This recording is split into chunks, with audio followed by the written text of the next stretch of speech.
पद्मभवं वसिष्ठं शक्तिं च तत्पुत्रपराशरं च व्यासं शुकं गौडपदं महान्तं गोविन्दयोगीन्द्रमथास्य शिष्यं श्रीशङ्कराचार्यमथस्य पद्मपादं च हस्तामलकं च शिष्यं तन्तोटकं वार्तिकारमन्यान् अस्मद्गुरून् सन्ततमानतोऽस्मि। श्रुतिस्मृतिपुराणानाम् आलयं करुणालयं नमामि भगवत्पादं शङ्करं लोकशङ्करं शङ्करं शङ्कराचार्यं केशवं वादरायणं सूत्रभाष्यकृतौ वन्दे भगवन्तौ पुनः पुनः। ईश्वरो गुरुरात्मेति मूर्तिभेदविभागिने व्योमवद्व्याप्तदेहाय दक्षिणामूर्तये नमः। ओम शांति शांति शांति। ओम नमो नारायण। ज्ञान गंगोत्री के श्रद्धाए रूपी इस कार्यक्रम में आप सबका हार्दिक अभिनंदन है, हार्दिक स्वागत है, हार्दिक अभिवादन है। हम इस प्रसंग में जो हमारा स्वाध्याय का प्रसंग है ज्ञान गंगोत्री का, इसके अलग अलग एपिसोड में, अलग अलग सेशन में हम छांदोग्य उपनिषद, जो छांदोग्य उपनिषद सामवेद का अंतिम भाग है, तो छांदोग्य उपनिषद के संदर्भ से हम सृष्टि का पहले विश्लेषण किए हैं और उस पर प्रवचन किए हैं, डिस्कोर्स किया है हम लोगों ने कि ये सृष्टि कैसे हुई है। और उसमें वार्ता जो है मुख्य रूप से आरुणि, जो ऋषि अरुण के पुत्र थे, जिनका नाम आरुणि भी और उद्दालक भी था, तो आरुणि, उद्दालक और उनके पुत्र श्वेत केतु के साथ जो वार्ता है, उसी वार्ता पर आधारित, उसी डायलॉग पर आधारित, क्योंकि हमारे स्वाध्याय में और हमारे वाङ्मय में, हमारी संस्कृति में जो एक शैली है गंभीर रूप से विषयों के चिंतन की, वो वार्तालाप के द्वारा है, वार्तालाप के रूप में है।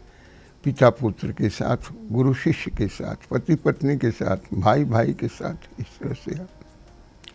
तो हमने सृष्टि के क्रम में जिस तरह का उपदेश उद्दालक जी ने, आरुणि जी ने अपने पुत्र श्वेत केतु को तत्वमसि का उपदेश ही नहीं दिया, बोध कराया कि तत्वमसि, दाउ आर्ट दैट, जो कि अधिष्ठान है, जिस पर आधारित है श्रीमद् भगवत गीता, ये समझाया। आगे का प्रसंग हम लोगों ने प्रारंभ किया था सामवेद की जो अंतिम भाग है छांदोग्य उपनिषद का, उसी के 7वें अध्याय में, 7वें खंड में, उसमें 6ठे में हमने दिया था जो आरुणि का और श्वेत केतु का।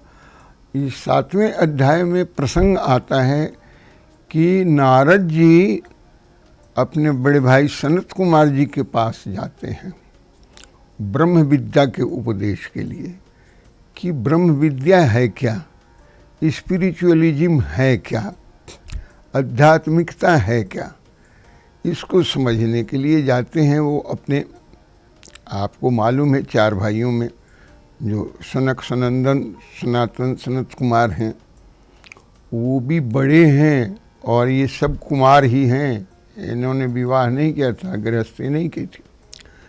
तो इनके पास नारद जी पहुँचते हैं, देवर्षि हैं, वो भी बड़े विद्वान हैं। पहुँचते हैं, कहते हैं सनत कुमार जी से कि भाई साहब, जैसा कि सब लोग जानते भी है, कहते भी हैं, आज के डेट में, आज के तारीख में, मौजूदा हालात में आप जैसा स्पिरिचुअलिज्म का, अध्यात्म का, ब्रह्म विद्या का अन्य कोई विद्वान नहीं है जो उपदेश कर सके। इसलिए मेरी इच्छा है कि आप मुझे अध्यात्म विद्या के बारे में, ब्रह्म विद्या के बारे में मेरा आप उपदेश कीजिए, मेरा प्रबोधन कीजिए। सनत कुमार जी कहते हैं कि देखिए, मैं आपका करूँगा प्रबोधन और संबोधन करूँगा, अपने उद्बोधन में मैं ब्रह्म विद्या पर प्रकाश डालूँगा, लेकिन पहले आप ये बताइए कि आप आए हैं सीखने के लिए ब्रह्म विद्या और अध्यात्म विद्या, आपने कहाँ तक पढ़ाई की है, अध्ययन कहाँ तक किया है। जब आप बताएंगे तब हम समझें कि हाँ जी यहाँ तक आपने किया है, और फिर उसके आगे हम पढ़ाएंगे, आपको बताएंगे, आपको उपदेश देंगे। नारद जी ने कहा कि ठीक है, मैं बताता हूँ आपको। मैंने ऋग्वेद पढ़ लिया है, मैंने यजुर्वेद पढ़ लिया है, मैंने सामवेद भी पढ़ लिया है, मैंने अथर्ववेद भी पढ़ लिया, चारवेद की पढ़ाई पढ़ ली है, मैंने पुराण भी पढ़ लिया, मैंने अन्य शास्त्र भी पढ़ लिए, मैं ज्योतिष शास्त्र भी पढ़ लिया हूँ, मैं इतिहास पुराण पढ़ लिया हूँ, और मैं व्याकरण भी पढ़ लिया हूँ। तो ये सब कुछ पढ़ लिया हूँ, अब मेरे को कुछ पढ़ने का बाकी नहीं है। सनत कुमार जी कहते हैं तो जितना आपने नाम रखा है ये तो कोई पढ़ाई आपने की नहीं, ये तो सब नाम है जो आप रख रहे हैं कि ये ऋग्वेद है, यजुर्वेद है, सामवेद है, अथर्ववेद, सब नाम है। और आपने जो गणित विद्या का भी, ज्योतिष विद्या का भी, व्याकरण का भी नाम, ये तो सब नाम है। तो ये सब नाम में आ जाता है, कवर हो जाता है। इससे आगे क्या पढ़े हैं जरा ये तो बताइए। इससे आगे तो मैंने बता दिया कि मैंने तो यही पढ़ा है। अब आप हमें बताइए कि इससे आगे क्या होता है, तभी तो मैं आपके यहाँ आया हूँ कि आप हमें बताएंगे। उन्होंने कहा अच्छा मैं बताऊँगा आपको, अवश्य बताऊँगा। आप मेरे लघु भ्राता हैं, छोटे भाई हैं, तो मैं आपको बताऊँगा। देखिए ये सब नाम जितना आप बता गए हैं ये कोई परम नहीं है, ये कोई अंतिम नहीं है, ये कोई अल्टीमेट नहीं है। ये सब नाम जो है सब ये नाम नाम के अधीन है, और इसका रेंज जो है कहाँ तक जाता है, पहुँच इसकी कहाँ तक है, जिसको कहते हैं कामचारण, कामनाचार्य कहाँ है, कामचारण कहाँ तक इसकी फंक्शनल एरिया है। हर एक राजा का एरिया होता है, नहीं आता कहे कि इसका एरिया वहीं तक है जहाँ तक नाम, नाम के आगे कुछ नहीं। तो ये किसके अधीन है? नारद जी ड्रू ब्लैंक, ही टोल कि मुझे तो पता नहीं है कि किसके अधीन है। उन्होंने कहा कि सब नाम जो है वाणी के अधीन है। यदि वाणी नहीं रहेगी हम नाम नहीं किसी का ले पाएंगे। तो सबसे पहले आपको ये जानना पड़ेगा, वाणी के ऊपर आपको रिसर्च करना पड़ेगा, शोध करना पड़ेगा कि उसका रेंज कहाँ तक है। नाम का जहाँ तक रेंज है वहाँ तक वो आपको ले जाएगा नाम तक, लेकिन उससे आगे जाने के लिए वाणी, सारे नाम जितने भी हैं ये सब नाम वाणी के अधीन हैं। बात समझ आपको आ गई? उन्होंने कहा बात तो समझ आ गई, लेकिन थोड़ा और विस्तार करिएगा। लेकिन वाणी के अधीन तो है, तो क्या होगा? वो कह रहे हैं कि वाणी का तप करना पड़ेगा। जब तक आप वाणी का तप नहीं करेंगे तब तक आपके अंदर नाम का जो कार्य क्षेत्र है उस पर कमांड और नियंत्रण नहीं आएगा। कहे कि तो वाणी का तप कैसे करूँगा? गीता में कह रहे हैं ना भगवान कृष्ण, वांगमय तप उच्यते। क्या जी? अनुद्वेग कर्म वाक्यम सत्यम प्रिय हितम चयत। जो अनुद्वेगकारी वाक्य हो, किसी को उद्वेग ना करे, no agitation irritation to anyone, not at all, कोई इरिटेशन एजिटेशन नहीं। अनुद्वेग कर्म वाक्यम, ऐसा वाणी, ऐसी वाणी हो कि अनुद्वेगकारी हो, और सत्यम, और लेकिन किसी की चमचागिरी ना हो, ठाकुर स्वाति ना हो, साइकोफेंसी ना हो। क्या हो? कि सत्यम, बिल्कुल ट्रूथ, सत्यम, लेकिन ट्रूथ हो तो बहुत धारदार ना हो, बीटर ट्रूथ ना हो, बेटर ट्रूथ हो।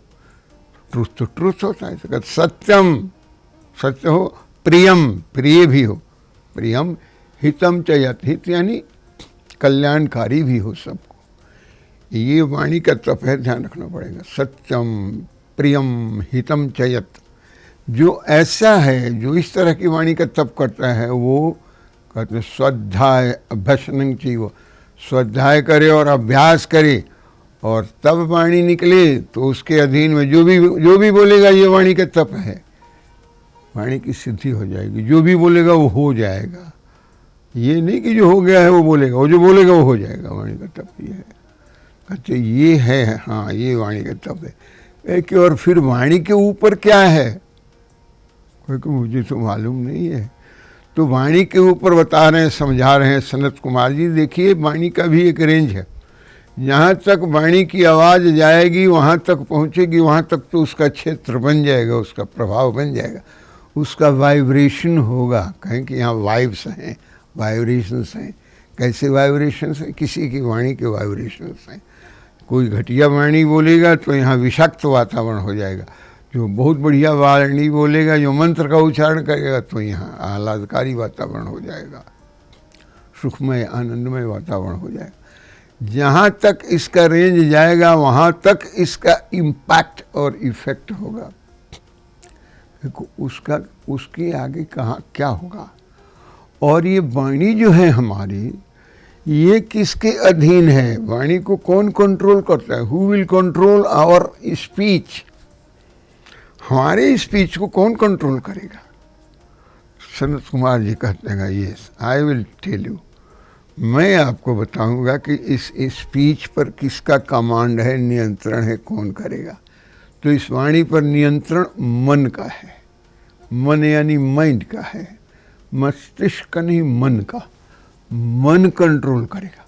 मन जैसा चाहेगा वैसा ही आप सोचेंगे, और वही आपकी फेफड़े की धौंकनी से निकल के जो शब्द बाहर आएंगे वाणी के रूप में विकृत होंगे, प्रसारित होंगे, प्रचारित होंगे।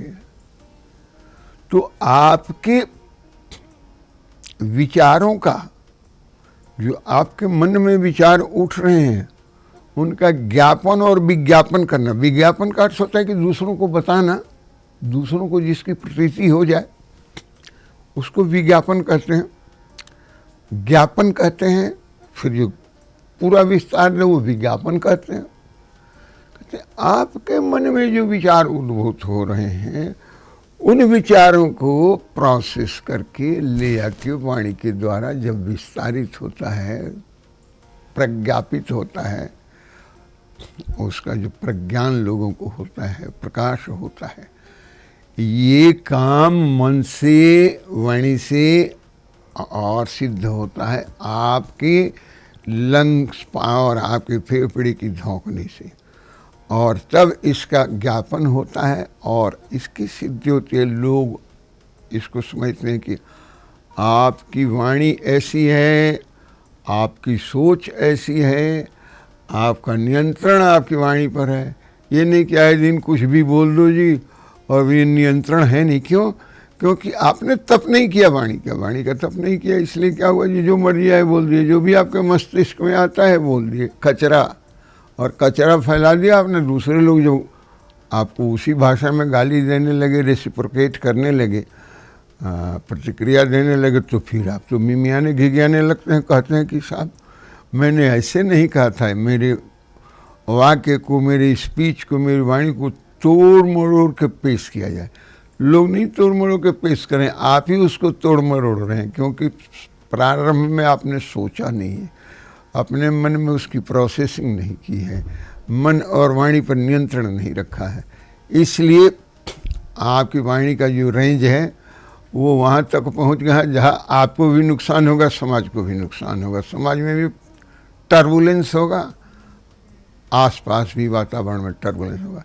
इसलिए लोग कहते हैं कि माइंड योर टोंग, कहते हैं कि माइंड योर टोंग, अपनी ज़बान पर जरा ध्यान रखिए।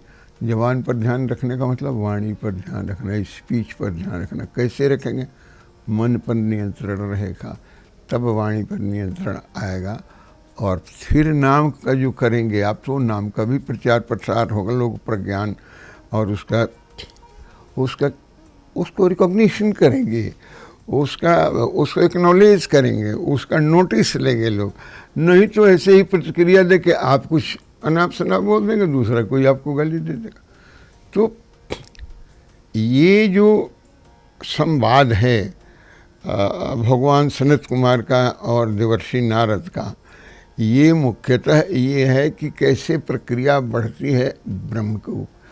पहले हमें ब्रह्म की बुद्धि बनानी पड़ती है, ब्रह्म बुद्धि, और तब ब्रह्मबोध होता है। ब्रह्मबोध ही अध्यात्म विद्या कहलाता है। ब्रह्मबोध को ही अध्यात्म विद्या और ब्रह्म विद्या कहते हैं। और ब्रह्म विद्या और ब्रह्मबोध होने के पहले ब्रह्म बुद्धि होनी चाहिए। ब्रह्म बुद्धि यदि नहीं है तो आप फिसल जाएंगे, आप समझ जाया करेंगे, आपके पकड़ में वो विद्या नहीं आएगी। तो अभी अपने वाणी को हम विराम देते हैं यहीं पर, और इससे आगे का जो प्रसंग है उसकी चर्चा हम इसके अगले एपिसोड में कहेंगे, जब वो बताएंगे भगवान सनत कुमार जी के और ये मन किसके अधीन होता है। और तब आपके साथ हम इस बात को साझा करेंगे, शेयर करेंगे। तब तक वाणी को विराम देते हैं।